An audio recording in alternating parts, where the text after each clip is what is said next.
Jo, të kënaqur nuk mund të jemi, sepse objektivi ishte për të marrë fitoren, që është e vërteta. Bëm dy gabime teknike që normalisht një skuadër si që jemi ndërtuar ne për shkuar tek vendi i parë, nuk mund të bënim ato gabime, por kuptohet jemi njerëz dhe normalisht edhe ndodhin gabimet. Sigurisht që fola me skuadrën kur marrë pjesë e parë, që i tregova për ato gjëra që nuk na shkuan mirë, duhet forca reagimi. Kuptohet që nuam një gol shpresë për të na rikthyer lojë që pjesën e parë.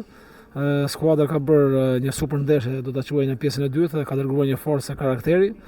Dhe ju thash edhe skuadrës brenda komplimente për shpirtin e garës, është në mos e normale që edhe mund të marrësh një gol në standarde.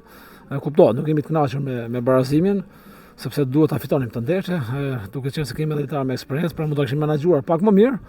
Por kuptohet i tillë është futbolli dhe duhet ta pranojmë rezultatin, patjetër, dhe të gjejmë forca dhe të ngrihemi për shikuar përpara. Nuk mund të them që kundërshtari na vuri në varësi përveç goleve që mendoj e kuptohet patjetër edhe zotësia e kundërshtarit që bëri golat, por mendoj se ishin pak gabime vendosje. Por më pas kundërshtari totalisht qëndroi gjatë kohës në mbrojtje, donte vetëm të merrte një pikë dhe i arriti qëllimin. Po mendoj se sekond pjesë e dytë. Kënë rezultativ për shkuadrën? Patjetër. Prandaj theksova gjitha ndryshimet që bëm, sepse u kthye ndeshja pra në rezultatin 3-2 dhe lojtarët dhanë gjithçka për ta fituar të ndeshje, por që duhet kujdes, fola me skuadrën për të menaxhojmë nervat.